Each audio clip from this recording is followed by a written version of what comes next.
ចាសសូមជម្រាបសួរបងប្អូនដែលកំពុងតាមដានទស្សនា Channel Team City ទីមេត្រីចង់ជម្រាបជូនលោកអ្នកថាយើងធ្លាប់ឃើញមានដើមចេកនៅក្នុងប្រទេសកម្ពុជាគឺមានច្រើនប្រភេទហើយថ្ងៃនេះចង់ណែនាំបងប្អូនតាក់ទងទៅនឹងដើមចេកមួយនេះដែលតាមពិតទៅខ្ញុំមានអារម្មណ៍ថាវាប្លែកព្រោះតាមដានមើលអំពីការចេញទៅយងរបស់វាគឺខុសប្លែកពីចេកដែលយើងធ្លាប់ឃើញនៅក្នុងស្រុកខ្មែរដើមចេកនេះគឺវាមានបែកគុំសាខាដូចគ្នាទៅនឹងដើមចេកស្រុកខ្មែរហើយស្លឹករបស់វាក៏យើងអាចប្រើបាននៅក្នុងការវេចខ្ចប់ម្ហូបចំណីអាហារដូចនៅស្រុកខ្មែរដូចគ្នានិយាយរួមគឺដើមចេកនេះអត់មានផលប៉ះពាល់ឬក៏គេហៅថាជាតិពុលណាមួយដែលអាចប៉ះពាល់ដល់សុខភាពទេគឺអ្វីៗគឺល្អទាំងអស់ទាស់តែម្យ៉ាងគឺ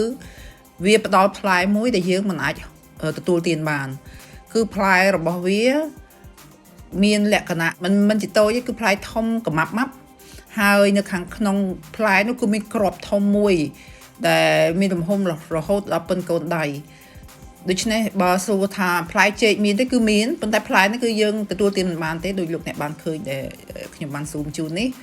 ហើយបើតាមការស្រាវជ្រាវយើងដឹងថាដើមចេកនេះមានឈ្មោះថា Abyssinian banana ហើយភាគច្រើនបងប្អូននៅខាងប៉ែកអាហ្វ្រិកាគឺគេទទួលទានដើមចេកនេះដូចនឹងយើងនៅស្រុកខ្មែរគឺយើងយកដើមចេកទៅធ្វើជាសម្លម្ជូរផ្សេងហើយនៅអាហ្វ្រិកាគឺគេមានបែបបទនៃការធ្វើម្ហូបពីដើមចេកនេះដូចគ្នាត្រយងគឺបោះមកខ្លាំងរហូតហើយត្រយងនេះគឺនៅប្រហែល6 7ខែហ្នឹងគឺនៅអញ្ចឹងតតែអស់ចេកហ្នឹងទុំធ្លាក់មកដោយខ្លួនឯងបើនិយាយទៅគឺបានស្អាតល្អមើលតែគ្រាន់តែថាទទួលទានមិនបានចាំមានមួយទៀតដែលគួរចាប់អារម្មណ៍នោះគឺនៅក្នុងត្រយងចេកយើងឃើញមានឃ្មុំដោយដែលនេះខ្ញុំបានបង្ហាញជូននេះគឺសត្វឃ្មុំគឺនៅក្នុងត្រយងចេកតែម្ដងគ្រប់ត្រយងចេកទាំងអស់នៅក្នុងសួនច្បារផ្ទះខ្ញុំដែលមាននេះគឺមានប្រហែលជា4ទៅ5ត្រយងចេកគឺសុទ្ធតែមានឃ្មុំនៅខាងក្នុងហ្នឹងវាចម្លែកដែរតែនេះជាការចែករំលែក